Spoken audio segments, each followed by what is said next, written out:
The Struggling Artist Record Club is a vinyl record subscription service where I hunt and curate the best punk and punk-adjacent music out there and mail their record to your door each and every month. Imagine finding your new favorite band from across the country without ever having to leave the house. It doesn't get much better than that. The excitement of discovering new music just got that much easier. As a member of the Struggling Artist Record Club, you are going to receive some of the best music you've ever heard from bands you may never even heard of. Whether you've been collecting records for years or just starting out, the Struggling Artist Record Club is designed specifically for you. And right now, all new members get a Struggling Artist Record Club exclusive along with the monthly selection. So head to StrugglingArtistRecordClub.com, pick a membership, and start building that collection today. You're listening to the Struggling Artist Podcast. People need to be entertained. They need the distraction.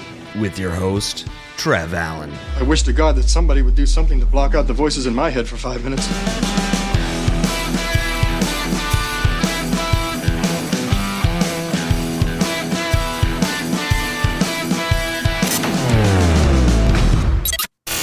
Hello, everybody. Today, our guest is Boston musician and local legend, if you ask me, Jeff Rowe. It was an absolute honor to talk with Jeff. We had a really good conversation, and I hope you all enjoy it. Stick around to the end of the episode to hear a song off of Jeff's latest album, Let's Die Slowly. It is out now, so go pick that up on Bandcamp. This is episode 377 of the Struggling Artist Podcast, Struggling with Jeff Rowe.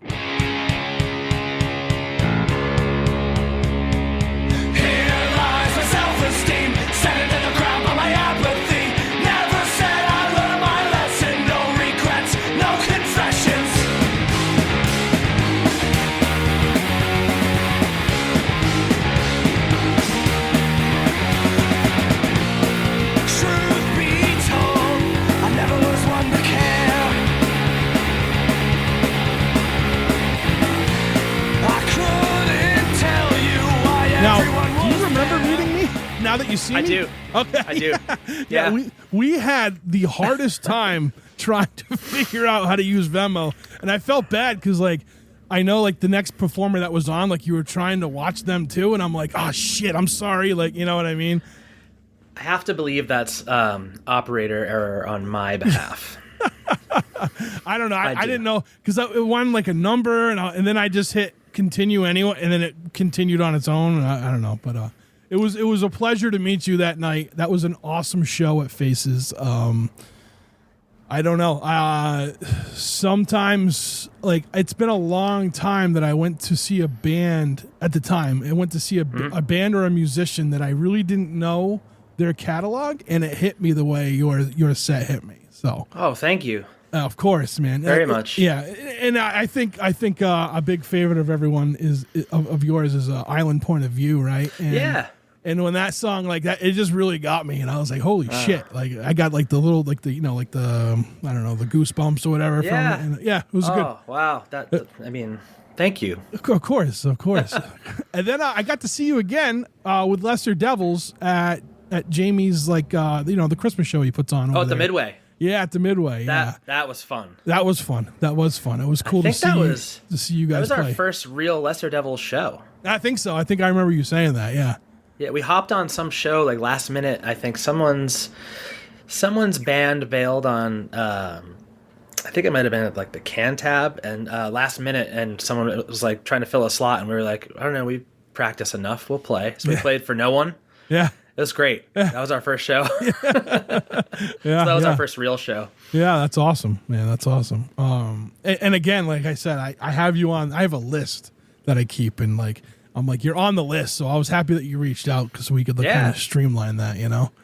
Hell yeah. Well, I appreciate you having me. Of course. I mean, you've been doing this thing for a minute.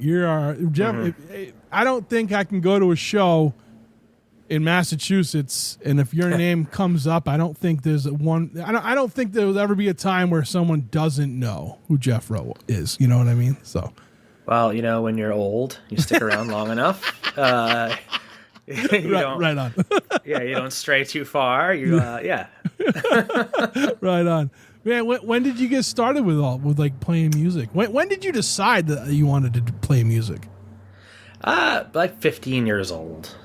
Yeah. But that was a guitar gift, and I liked music, and I had like this. I have siblings, and it'd be like one room is like my brother's listening to like earlier like thrash metal. The next room, my sister's listening to like the Violent Femmes, and I just had this like mesh of like music around me, and I didn't think I was ever going to be able to really play the damn thing. To be honest, I was more of like a basebal person. I was like I played sports, and then I immediately once I started learning how to play guitar, I was like, this feels right. Yeah. And from there, it was like there was no Gloucester, Mass. Had nothing, no scene or anything like that. So it was just recruiting your friends. It wasn't like, oh, my friend plays drums. It was like, will you be a drummer? Will you learn?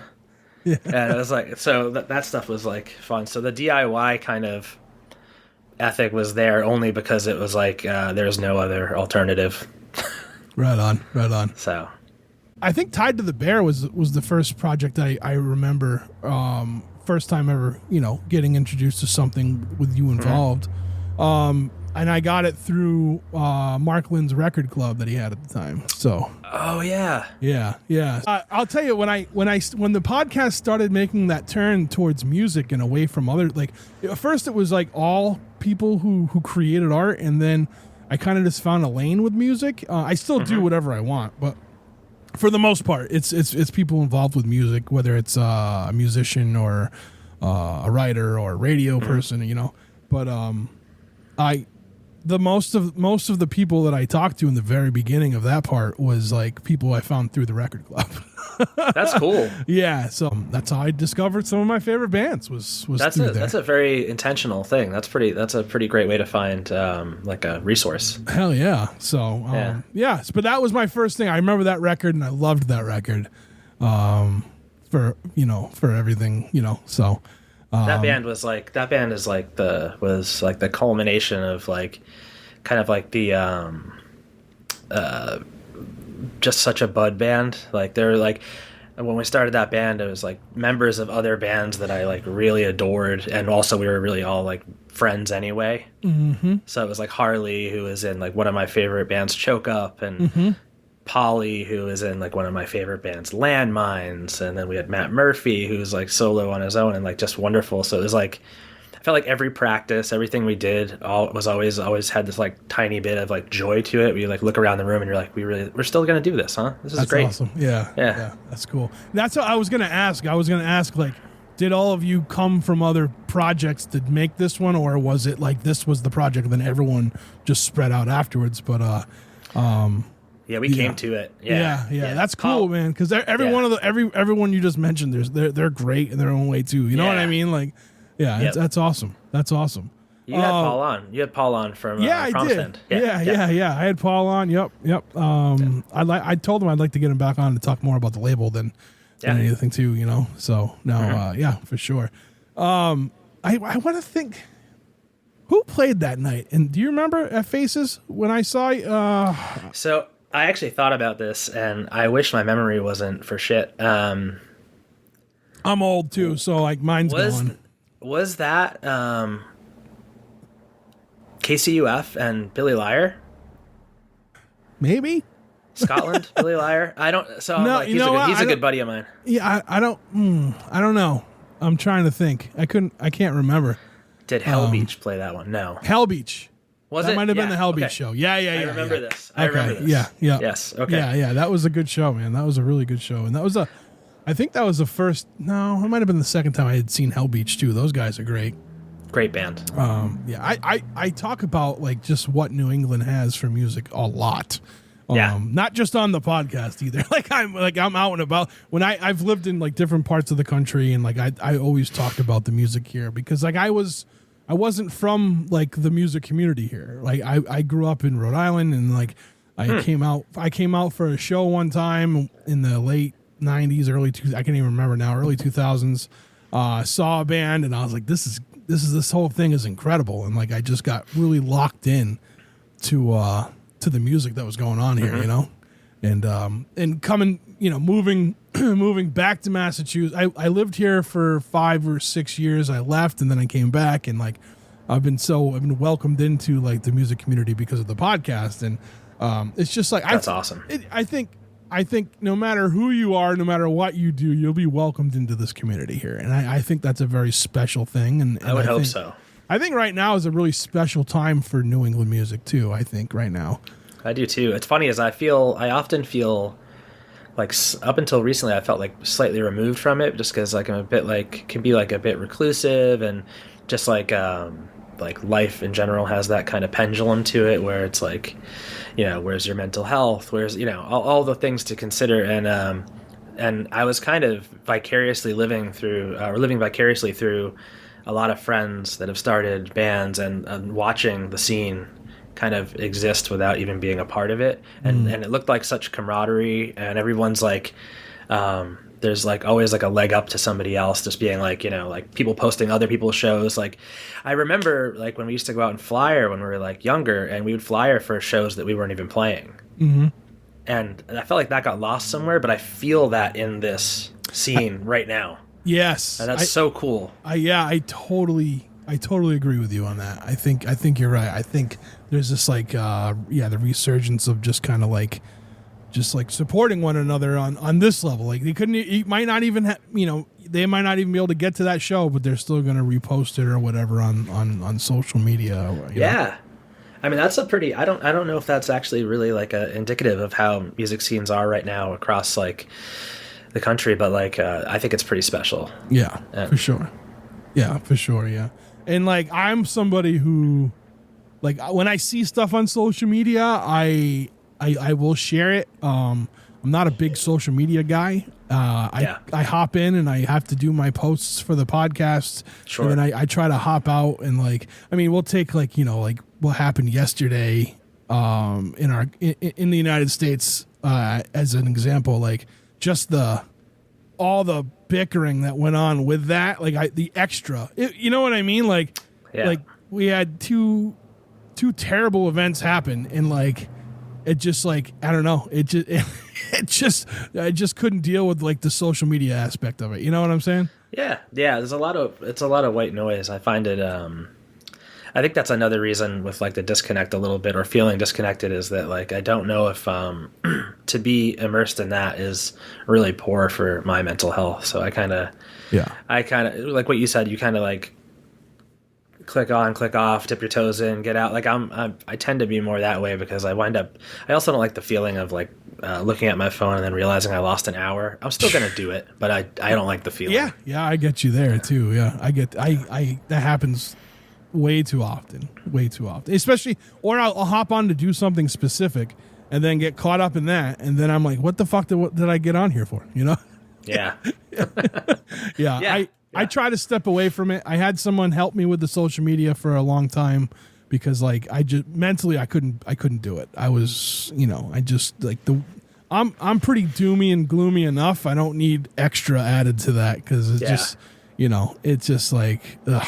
So, but now I do it again. I took it over, like doing the posts and stuff. So, for a bunch of reasons, but one is like now it's my fault if it doesn't get up. I don't have to like, I don't like making people have to like live on my schedule. So I post the stuff when I need to post the stuff, and that's that.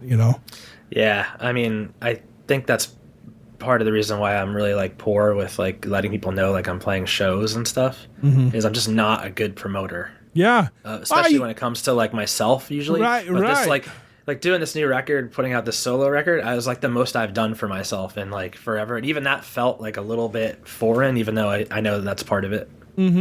I gotta ask, well, before we say that, I'll agree with you. Like, I don't feel like, and I think that's something that, if in a perfect world, okay, I have like a record label, and me as a label would help with the promoting, and you know what I'm saying, like doing all those, because I feel like that's one of the things I feel like a label should be doing, and like it's tough in today's world, because like there's so many different ways you could have like a label or whatever. But like an artist at the end of the day just wants to create something. Like me, I just want to write. That's all I do. You know what I mean? Yeah. And I don't. And then I'm like, I do like the podcast and stuff. And I have to like nowadays I have to kind of balance that, right?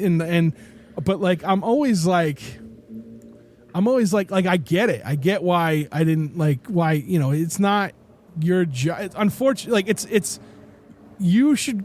There should be people here to help, and I feel like that's a big thing with communities as well. I think enough people will helps with that too, But I am terrible at like promoting my own shit, and I'm really bad at like pushing my shit aside to get the thing done I need to do for like the podcast or for the, you know what I'm saying? Yeah. So, and I know I need to find a balance for that too, Yeah, it's a lot of work, and it's like it can't be the be all end all. Mm-hmm. Otherwise, you can get pretty lost in that. I think so, and I also think that's why I'm always saying like I don't want just one thing as like an identity. Like I don't want to just be known as the podcast guy, and that's why I do all these other things too, because there's many. It took me like 38 years just to we'll say. I mean, I guess minus. We'll say it took 30 years to let people read the shit I wrote. You know what I mean? Never mind like. I mean, I spent 20 years writing screenplays. I didn't do anything. I didn't do anything with them. That would have been cooler if I did. That's really cool, though. All right. Yeah. So now I'm just I don't know. I'm just like a super late bloomer, I guess, when it comes to sharing my stuff and everything. Are you still? Let's turn the questions around. Are you still? Chipping away at screenplays or trying? Not at screenplays. I've kind of so the last screenplay I wrote, I finished it and realized that I wanted more. So I'm slowly like converting. I tell you what, a screenplay is a really good first draft for a novella or something, because the way it's set up and breaks down, and like you got your important you got your important actions that got to happen and everything. But now I'm taking it and I'm like filling it in to make the next draft. So I haven't worked on it in quite a time, because this summer I decided I wanted to release a bunch of essays that I wrote and like thoughts and shit like that on Bandcamp as like an audiobook. So I've been working at trying to get those finished, like it's all edited and stuff, just getting those recorded and mixed and mastered and ready to go. So that's what's been my summer project so far. That's really cool. I think it's important to have varying creative outlets. Yeah. Well, I also, the night I met you, I bought your book of short stories, and I haven't gotten to it quite yet. I wanted to ask you about that though. So like having those different outlets, right, for your creativity, we'll say, like between writing a song and then writing a story, what does it do different things for you internally? Yeah. Okay. Yeah. I approach them a little bit different too. Like I feel like with like writing fiction or like, dark fiction or whatever, it's like it's a little bit easier to kind of expand an idea. And a lot of those ideas are more just like based in like day-to-day stuff, like your general fears or whatever. Whereas like sometimes like with songs, it's like there's not a lot of space to say it, so you have to be like, less is more. But also like I get like a more like, it's almost like it's more visceral for me to write songs, whereas like with stories, it's like a very like kind of, there's almost like a weird like elegance to the process, because you're like, it's like a consistent kind of like, I could chip away at this for a very long time, and you could do that with a song too. But I really do feel like at a certain point in that like 2 minutes and 30 seconds or however long your song is, you will reach a point where you're like, I can no longer chip away at this thing. This is the song. This is where it's at, unless you get outside help with friends or something.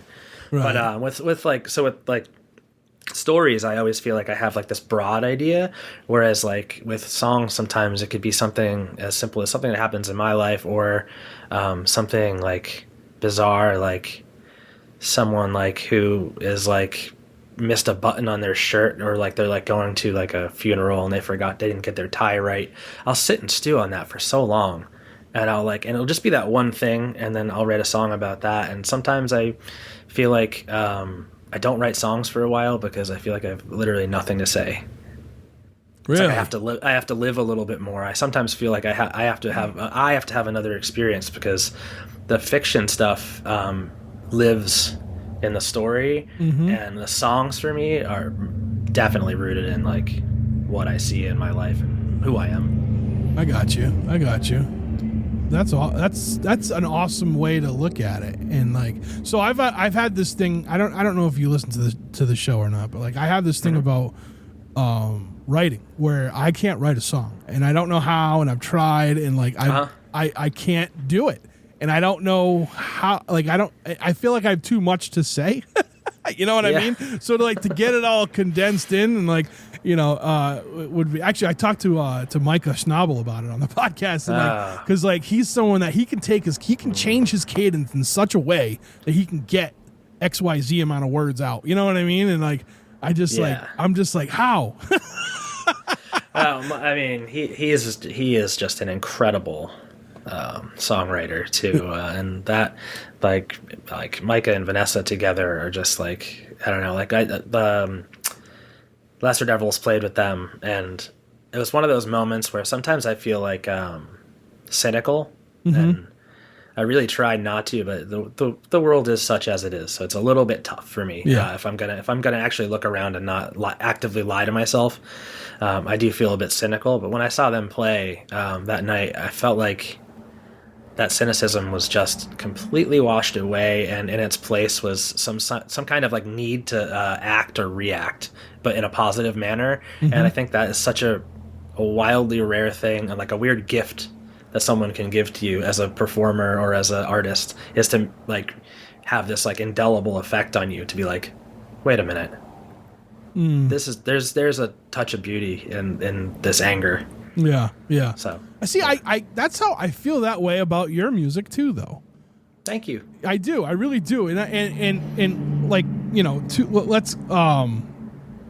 let's get to Let's Die Slowly. Like, I have like listening to it over. I've listened to it a few times, and like today I was going over it again just for the show, and like. The one, I don't know.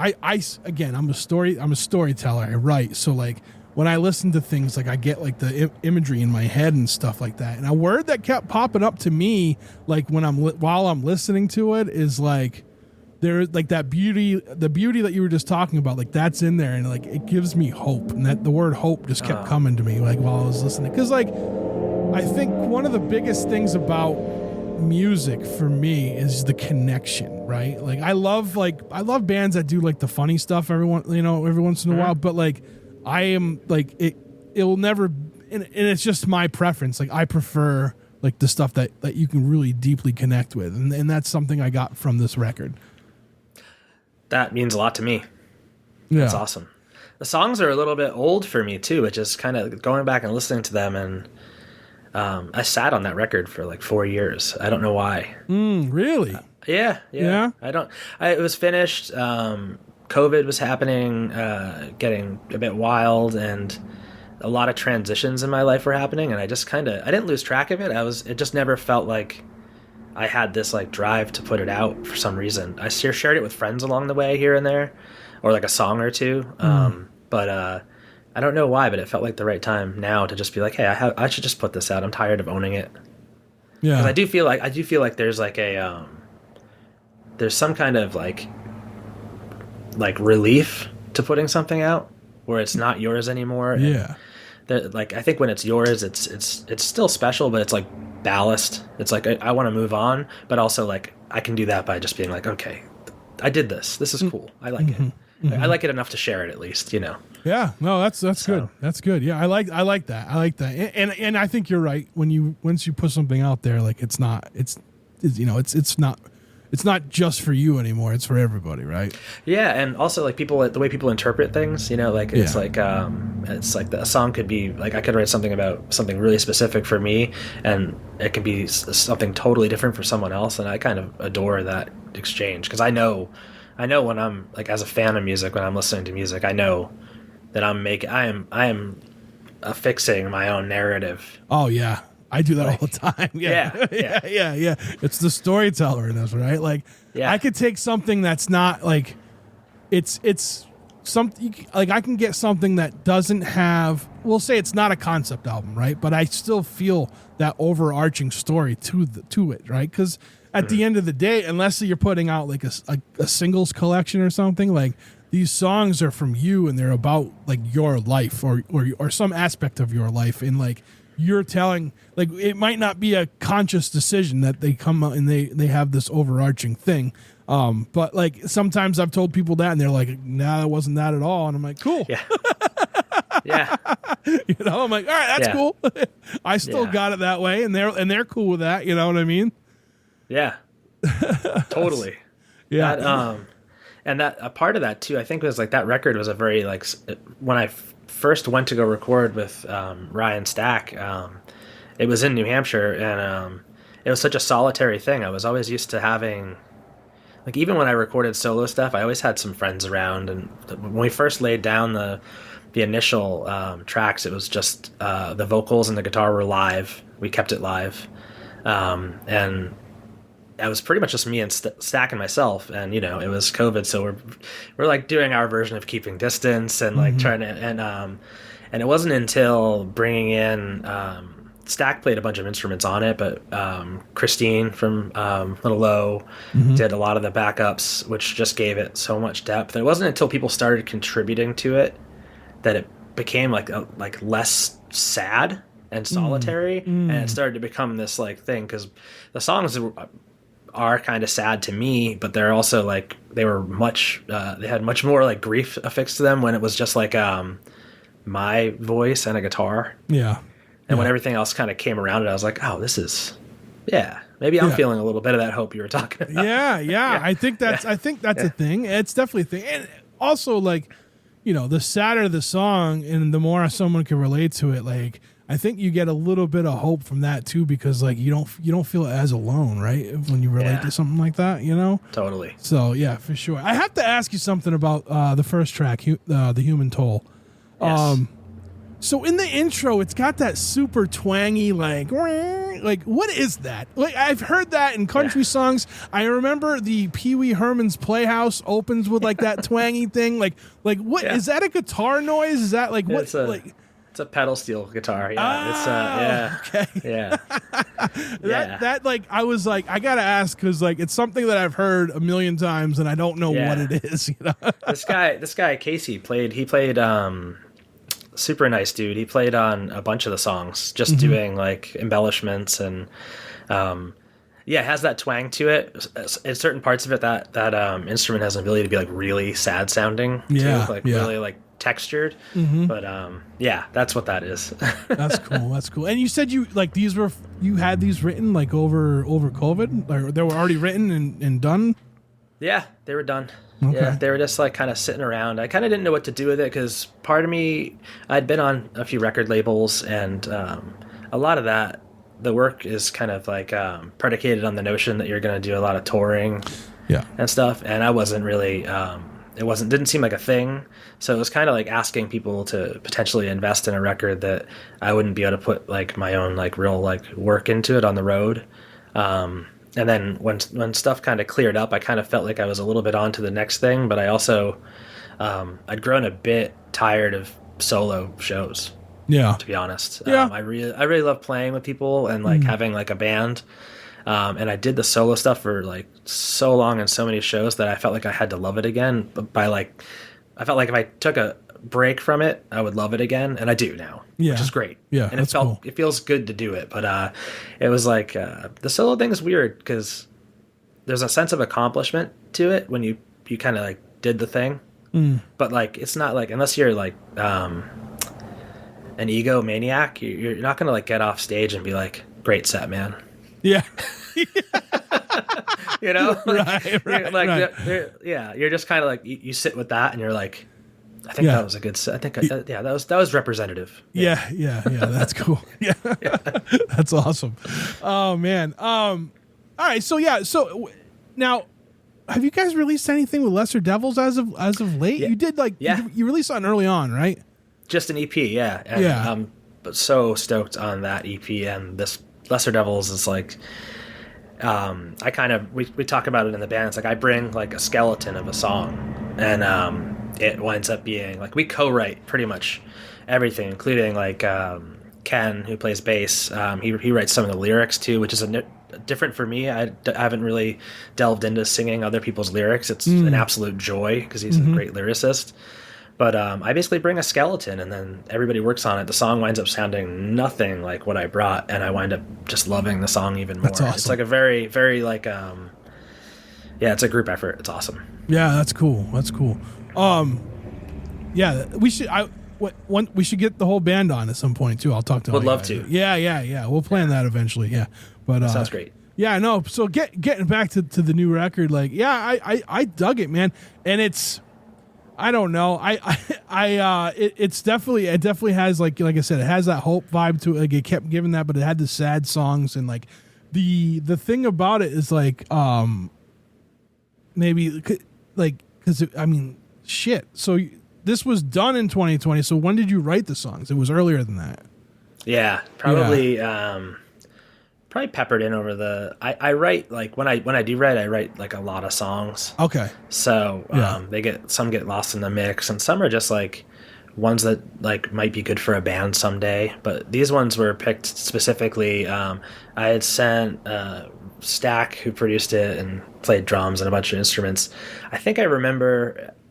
I could be wrong. I think I remember sending him a bunch of like really poorly recorded phone demos. Yeah. Because I never record anything well myself ever. Yeah. And I think I sent him a ton of stuff, and I think he said something to the effect of, do you want to make a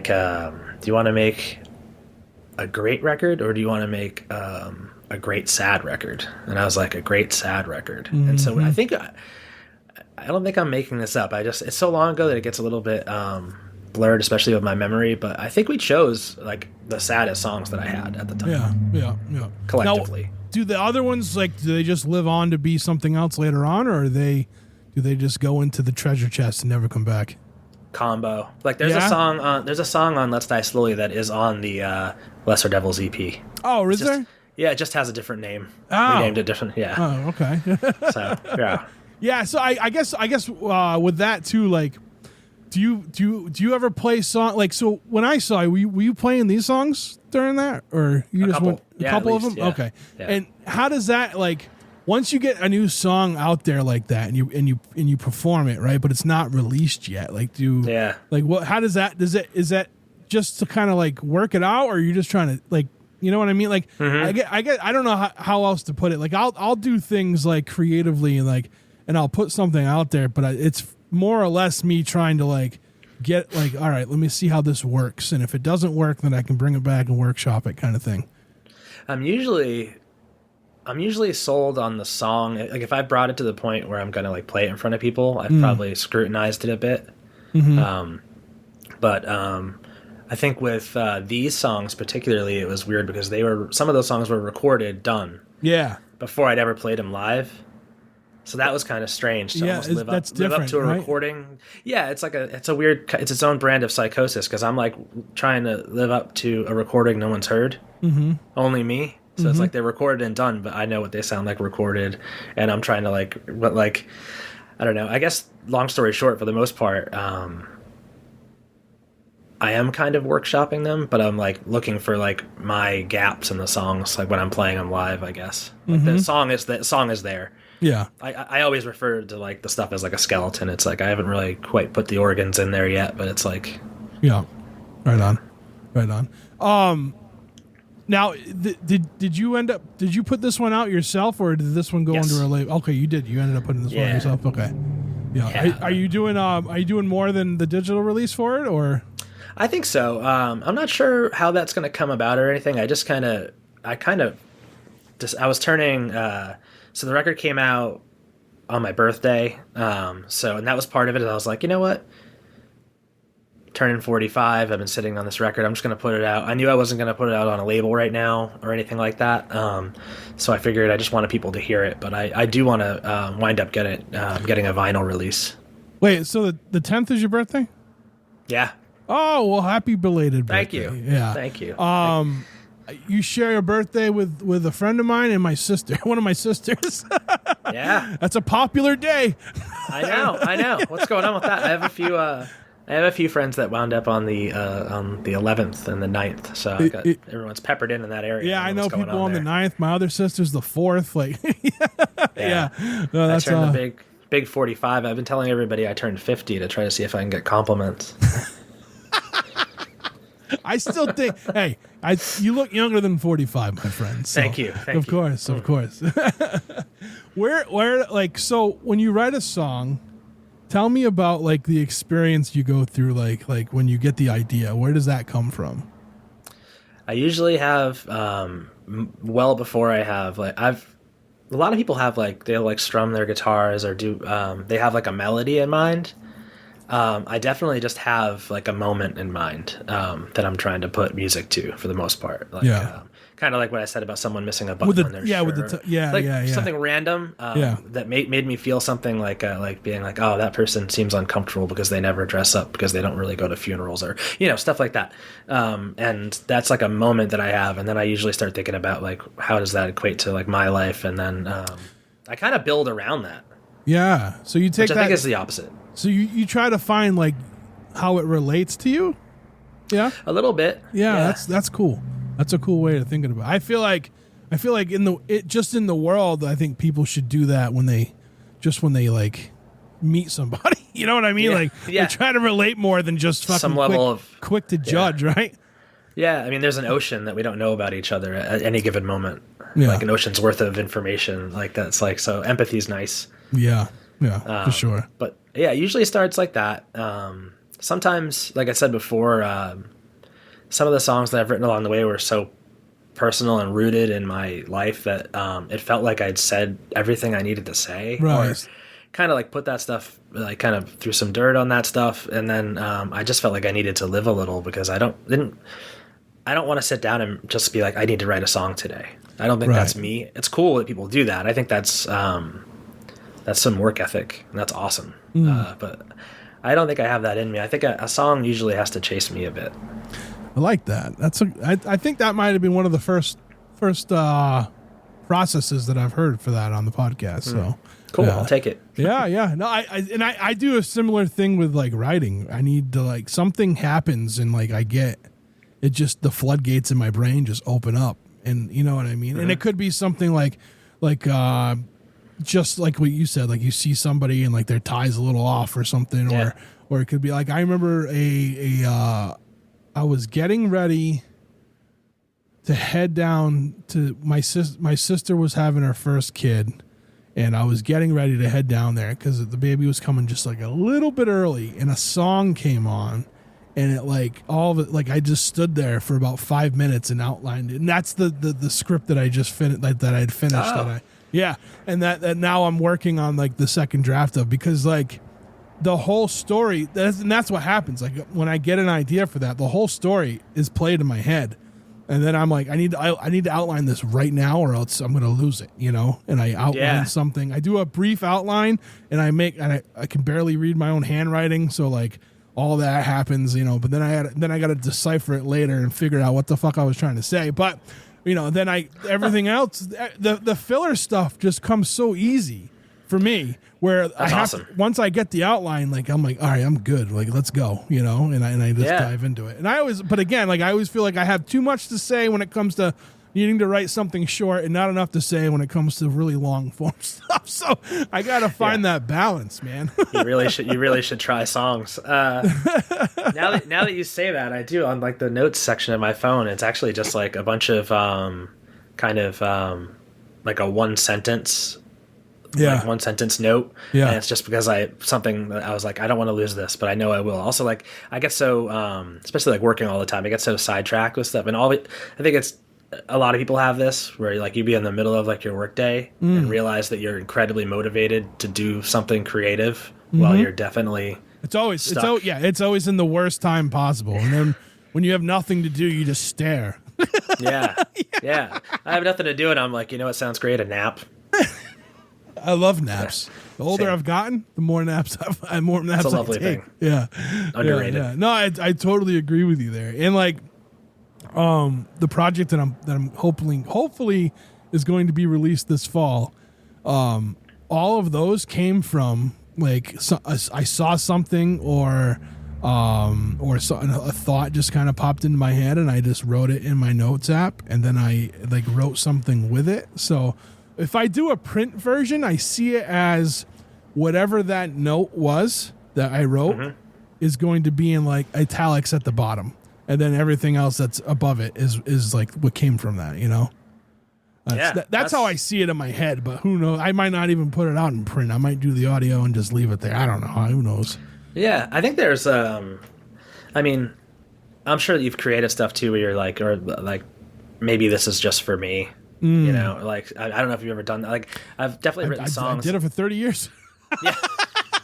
Like, I think when I was doing the writing for like the short stories, like I'd written, I have 2 first drafts of 2 novels that are done, and they're like substantial, and but I realized I don't really know how to do a second draft very well, would be or have the motivation to do it, I guess. And I also realized that like sometimes things are just like, maybe I just wrote that for me, maybe I just needed to write this stuff down, but I spent a lot of time writing it, so I really needed something. Right. Yeah. Yeah. Now, is All Bones Future Dust? Is that your only like published book that you have out there? I put out a novella afterwards called like the Irate Gods of Late Stage Capitalism. Oh, really? Yeah. How did I miss that? All right. Yeah, it was a super short press that I did. Okay. I'll get you one. I have one. Yeah, so, I'd love to buy one from you. Yeah, I'd love to buy one from you. You know, it's funny. I went to Pooza Fest this year, and it was the first like real vacation I ever took. And I took one of Micah's books with me, and I read it like the entire like the weekend. I read it through the weekend, and it was like, man, I need to take more vacations so I can just sit down and read. I never have time just to sit and read. It drives me insane. I ended up doing audio. I have like an Audible account because like when I used to travel for work, and like I was just always on the road, and I'm like, I need to be able to do like, so I just started listening to books, and that's the only way I can really like, you know, I'm switching jobs. So like, I'm hoping I'll have time to do like, in a perfect world, again, I have a schedule, and I'm going to have like, this is podcasting day. This is that podcast day. This is my writing day. This is my reading. You know what I mean? I don't know if I'm going to stick to it, but that's the idea, you know? I mean, you got to give yourself a roadmap at least. Yeah. So. Yeah. Right on, man. Yeah, I have to. I got to at least try, you know? But now that I have your book in hand and I have a couple days off, I think we're starting this one this week. So. Oh yeah. Let me know what you think. Of course. Yeah. I love, I don't know. I just love storytelling, man. It's like something that's always been. And again, like I said, I that's why the music I like is kind of like it does that. You know what I mean? It tells a story. You know. Yeah, I'm kind of like a bibliophile. Most of my downtime is reading, to be honest. Yeah, that's awesome. I wish I had more time. Like so even to the point where like I'm doing podcast work and I have an audiobook playing for me. You know. Yeah. I kind of got burnt out on every day I had to listen to something new, like music wise, but I'm kind of like at the moment I don't know if I'm just trying to like dissociate from the world at the moment, but like audiobooks have been the thing right now, you know? Yeah. I go large chunks of time without listening to any music. Oh yeah? Weird. Yeah. Mm-hmm. I don't know if I could do that. Yeah, I know. You know what? If you'd asked me like 10 years ago, that if I would do that, I would be like, absolutely not. I can't survive without it. It's like oxygen. But I find myself going a long time without listening to music sometimes. If I'm writing stuff too, I don't listen to music. Yeah, that makes sense. I could see. It's a weird thing. Yeah. It's like I won't read interviews before I have someone on the podcast because I don't want to. I don't want any little bit of influence. I want this thing to be as unhinged as me, and that's what we're doing today. You know. Yeah, keep it real. Yeah. Totally. Now, did I see something? Do you brew beer? I've been a brewer for like 20 years. Yeah. Okay, I did see that. Yeah. Tell me a little bit about that. Like, that in itself is an art form. Me and my buddies tried to brew some beer, and one of the things they all like started blowing up on their own. Like the bottles are blowing up and shit. Like, So tell me about the brewing process and what got you into that. I stumbled into it, actually. I wound up getting a job at Harpoon way back in the day. Oh yeah. And I just like was on like the back of the line putting cases on, and like I didn't have any. I liked to drink, but I didn't have any like passion for like making beer. Mm-hmm. So like I came at it from like the opposite direction, whereas people are like home brewers, and I think I did one home brew batch. I can't remember, but yeah, I just started doing that. Jobs would open, and I would move up, and then once I started really getting a feel for it, I just like it became like my career, which is a wild thing. I am on hiatus from brewing right now. I make popcorn for a living right now. Believe it or not. Oh, really? Yeah. Yeah, How do you make popcorn? It's like a Willy Wonka factory, man. It's like I live in Somersworth, New Hampshire, and right across the street there's a little popcorn factory, and I am there right now. No shit. Yeah. That's awesome. I'm taking a little break. Not the least of which probably is because I've been sober for 9 months. Oh, okay. Yeah. So, yeah. Now, so what do you like?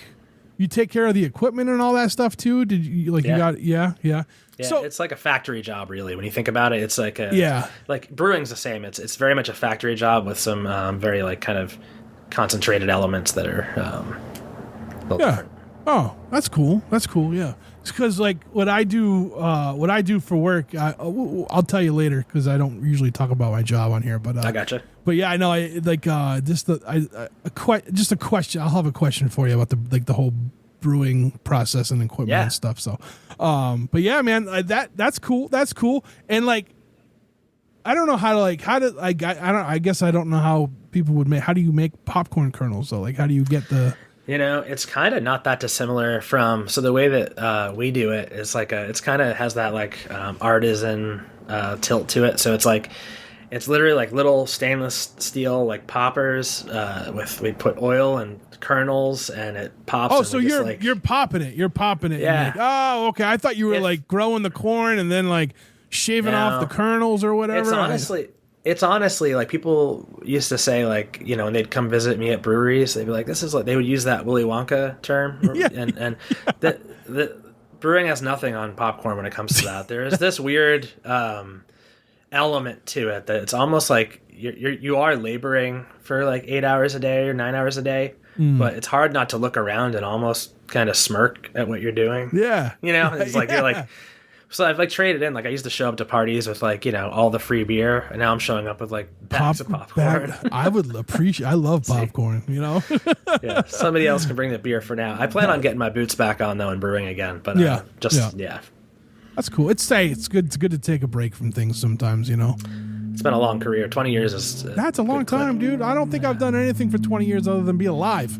You know what I mean? Yeah. So, yeah, like 20 years straight, I guess writing screenplays, I did that for about 20 years, but that's not a job. Like, you know what I mean? Like it's different, Man, I think it's so cool that you write screenplays. Honestly, that's thanks, awesome. man. I did. I could never figure out what I wanted to write, like as far as like a medium, and then like I love film, Yeah. Although I don't watch a whole lot of movies anymore. I do watch some, but like I used to go to the movies twice a week. Sometimes I do a double feature at them. You know what I mean? I don't really do that anymore, but I do try to watch. But it's just a storytelling thing that I love. So it's like whatever I can do to soak in a story, I'm gonna do it. Yeah. Same. Yeah. Cool. Yeah. Cool. So, yeah. All right. Well, listen, this was awesome. Where can people? Are you going to be playing any shows? You have any shows coming up or? Don't laugh. I wrote it down. No, right before, 'cause I was you don't know how many times I asked that, and people are like, "Hold on," and then I have to shorten like a 5-minute window. Yeah. So tell me. I have to tell you. So before we hopped on together, I had therapy because I'm a grown ass man. Yeah. And I used this setup for the first time. My friend Chris helped me set this up because I was like, I'm going to sound like garbage. And so I did a test run with my therapist. And when my therapist got on, the first thing she said was, "Whoa, what's that?" That's awesome. Anyway, sorry. That's great. I went to therapy earlier this week, actually. So, because I'm a grown ass man, Yes. I started going when I was 35, and I wish I had gone a lot sooner. So yeah, hard same. Yeah. All right, so lay it on me. What do you got for shows? I'm gonna try to go through my old school like FNX voice here. Oh, I don't have that. Sorry. 10-3. The Lesser Devils are playing at the Button Factory in Portsmouth, New Hampshire. November 1st, Lesser Devils are playing at Magma in Gloucester, Massachusetts. 12:04 at the Plow and Stars, I'm playing solo. And 12:20, Lesser Devils are playing at the world famous Silhouette Cocktail Lounge. Ooh, that's awesome. Yeah. What was the date on the last one? I'm writing them down too. 12:20. 12:20 at Silhouette. All right. Yeah, that's going to be like a show with a bunch of buds that I'm not supposed to announce yet. So. All right. Yeah. I'll make sure. When is it? When are you announcing that one? So I make sure. I can say that I can announce the date, but not the bands. Okay, I got you. All right, cool. Yeah. That's awesome. All right, cool. Where can people find you on social media? Where can they find your music? What is the best way to buy your music so you, the artist, get the profit? Bandcamp all the way. Bandcamp all the way. Yeah, Lesser Devils has our EP up there. We're recording again, actually, end of September with Ezra Cohen in New Hampshire. Oh, nice. Chipping away at a couple songs there. And so, yeah, Bandcamp across the board. Jeff Rowe. I believe it's Jeff Rowe. Okay. I don't know if it was Jeff. A lot of my stuff back then was Jeff Rowboat. I'm pretty sure it's just Jeff Rowe. Okay. Actually, I got it up right here. Yeah, it's just Jeff Rowe. Yeah, Jeff Rowe. Perfect. Yeah. Yeah, and Lesser Devils is Lesser Devils too. Yeah. Cool. I met Ezra this past year at Pooza. What a wonder. Oh. What a gem. Yeah. I got to have him. I told him I was going to reach out to him. I got to have him on too. So, It's hard not to feel good around that guy. He's just, you're dead inside if you don't feel good around him. Yeah. I caught his set. That I think he only played one at Pooza the last night. And I'm really happy I decided not to go and see that other band. You know what I mean? Like, not for any reason other than I've been meaning to catch Ezra, and I'm happy I had a chance to, What a songwriter. Yeah. His band's awesome, too. They're great. So, yeah. Well, Jeff, you're definitely up there as far as songwriters in my book. So, thank you. Again, like I said, the first time I saw you perform, I was, other than tied to a bear, like I didn't really know your music, and like it did that thing that when I go see my favorite band does. You know what I mean? I appreciate that. Of course, man. Of course. And like I said, let's have you back on with Lesser Devils if you want. We'd love to. The boys would be stoked. Hell yeah. Cool. We'll and then hell, man, if you got anything coming up, if you got a book release, because I've had a few authors on just for books, like let's do it. Let's talk. Would love to. All right, man. Appreciate you. All right, man. Take care. All right, and that's the show. I want to thank Jeff again for being today's guest on the Struggling Artist Podcast. In the show notes, you will find links to Jeff Rowe. Go check out his stuff. Buy a book. Buy a record. You will not be disappointed. I want to give a shout out to Chris Chavez, Aria Rad, and Jeff Bousquet for being part of the Struggling Artist Podcast team. Check them out on Instagram. You can find Chris at 716 The Sound, Aria at Coffin_salesman, and Jeff at JRB Image. Thank you to Mark Lind of State Line Records for being sponsors of the podcast. Head to StatelineRecords.com and grab some records from Mark. And of course, thank you to the band Loser Circle for letting us use their song The Great Illusion of Time off of their album Took Long Enough. You can always find a link to Loser Circle's Bandcamp. You know what? I am a firm believer that if you haven't bought that record after listening to this podcast for 377 episodes, that like you were just procrastinating and you got to do it right now. So you can follow the link. If you go to thestrugglingartistpodcast.com, go under sponsors, you'll see the link right to their Bandcamp, or just search Loser Circle on Bandcamp. It will take you to the same place. Hey, patrons. Thank you so much for being supporters over us on Patreon. If you want to see what's going on over Patreon, go to patreon.com/podcast TSA. Listen, if you reach out to us, talk a little shit, give us a compliment, tell us something, tell us about the weather where you live, the music where you live, the artists where you live, I appreciate you. I really do. Overwhelming support from everybody who listens to the show, and I deeply appreciate that. Thank you for people who send people my way to get on the show, as well as tell others to check us out. I really do appreciate every single one of you. You know, we're at the point now. So like right now, I think I've been back in Massachusetts for 6 years now. I don't know. I can't math. It's early in the morning. I'm up early in the morning doing this. But anyway, and I would never believe that this podcast would be still going on. Thank you, everybody. It means a lot from the bottom of my heart. It really does. And yeah. If you want to reach out, Trev at thestrugglingartistpodcast.com, or you could leave us a text or voice message on the Struggling Artist Hotline, 774-570-1552. I do turn that phone on every once in a while and check it. Leave us a voicemail, leave us a text. We don't have to, I won't reply unless you want me to.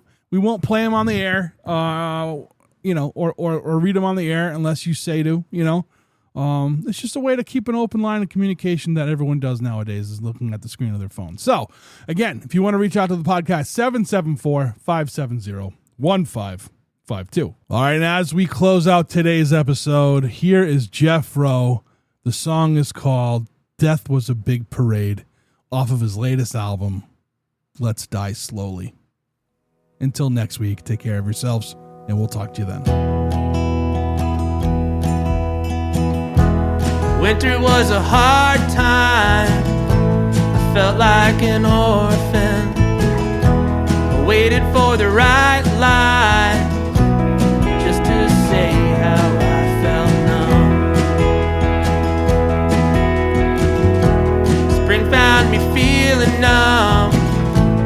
I was succumbing to the thoughts whirling round.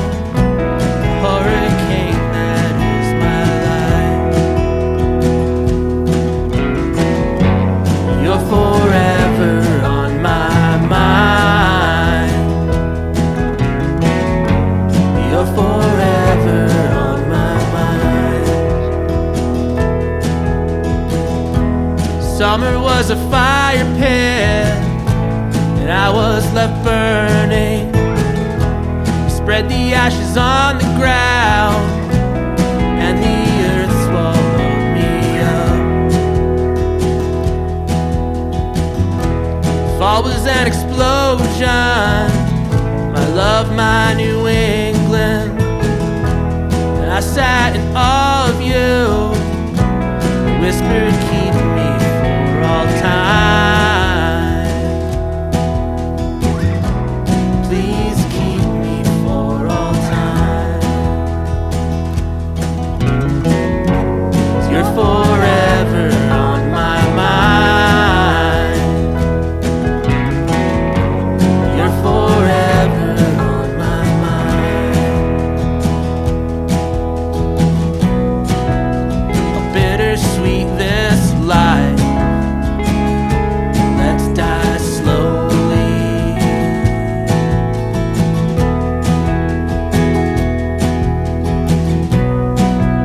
How bittersweet this life. Let's die slowly.